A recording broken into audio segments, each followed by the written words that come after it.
నగరంలో కలెక్టరేట్కు కూతవేటు దూరంలో డిఎస్పీ గారి ఇంటికి 40 గజాల దూరంలో ఉన్నటువంటి ఎర్రముక్కపల్లి కందిపాలెంలో ఉన్నటువంటి ఒక మాజీ సైనికుడి యొక్క కుటుంబానికి సంబంధించినటువంటి ఆ ఇంటిని అర్ధరాత్రి, అది కూడా జనవరి 26వ తారీఖు భారత రాజ్యాంగం సమానత్వం సౌభ్రాతృత్వం అని చెప్పి ప్రకటించి అందరికీ స్వేచ్ఛ వాయువులు సమానంగా ఉంటాయి, జీవించే హక్కు ఉంటుంది, బ్రతికేటువంటి అవకాశం ఉంటుందని చెప్పినటువంటి రాజ్యాంగ దినం రోజున అర్ధరాత్రి పూట 100 మంది గూండాలతో 2 జేసీబీలతో వచ్చి పెద్ద ఎత్తున దాడి చేసి ఆ యొక్క ఇళ్లను విధ్వంసం చేసినటువంటి గూండాగారులను ఇంతవరకు అరెస్ట్ చేసి శిక్షించకపోవడం ఇది పోలీసుల యొక్క వైఫల్యం.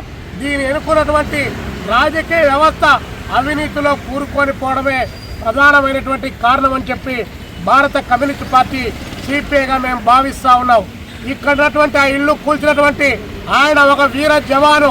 చైనా యుద్ధంలో, 2వ ప్రపంచ యుద్ధంలో శత్రు దేశాలతో పోరాటం చేసి భారతదేశ ప్రజలను కంటికి రెప్పలాగా కాపాడినటువంటి ఒక సైనిక కుటుంబం. ఆ సైనిక కుటుంబానికే రక్షణ లేకపోతే ఇతరులకు ఏముంటుందని చెప్పి ఈ సందర్భంగా అడుగుతా ఉన్నాం. ఇంత పెద్ద ఎత్తున దాడి జరిగి వారి ఇల్లు విధ్వంసం చేస్తే వారిని అరెస్ట్ చేసి తూతూ మంత్రంగా స్టేషన్ బెయిల్ ఇచ్చి మీరు ఇంటికి పంపించారంటే పెళ్లి కొడుకుల్లాగా ఎంత డబ్బులు ముట్టింది ఏంటి? 5 లక్షలా 10 లక్షలా ఎంత ముట్టింది ఏంటి? కాబట్టి మీ 5 లక్షల కోసం 10 లక్షల కోసం ₹1 కోటి విలువైనటువంటి ఆస్తులను విధ్వంసం చేయడమే కాకుండా జేసీబీలతో నేల కూలుస్తారా దళిత కుటుంబాలను?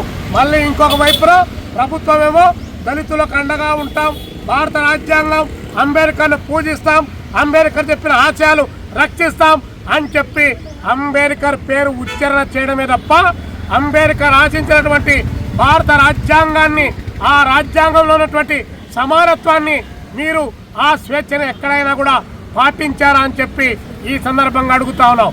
కాబట్టి బాధిత కుటుంబాలకు తక్షణం న్యాయం చేయాలి, వాళ్ళ ఇంటిని పునర్నిర్మాణం చేయాలి. దానికి ఎవరైతే బాధితులుగా ఉన్నటువంటి వాళ్ళు ఉన్నారో ఆ బాధితులపైన దాడులు చేసినటువంటి ఆ గుండాలను 100 మందిని కూడా అరెస్ట్ చేసి ఎస్సీ ఎస్టీ కేసు, అదేవిధంగా వారిపైన అటెంప్ట్ మర్డర్ కేసులు కూడా నమోదు చేయాలని చెప్పి, ఇది అన్యాయం జరిగిందని చెప్పి భావించినటువంటి పార్టీ ప్రజా సంఘాల పైన మాత్రం అప్పటికప్పుడే ఆగమేఘాల పైన మీరు ఆందోళన చేయడానికి పర్మిషన్లు లేవని చెప్పి కేసులు పెడతారా?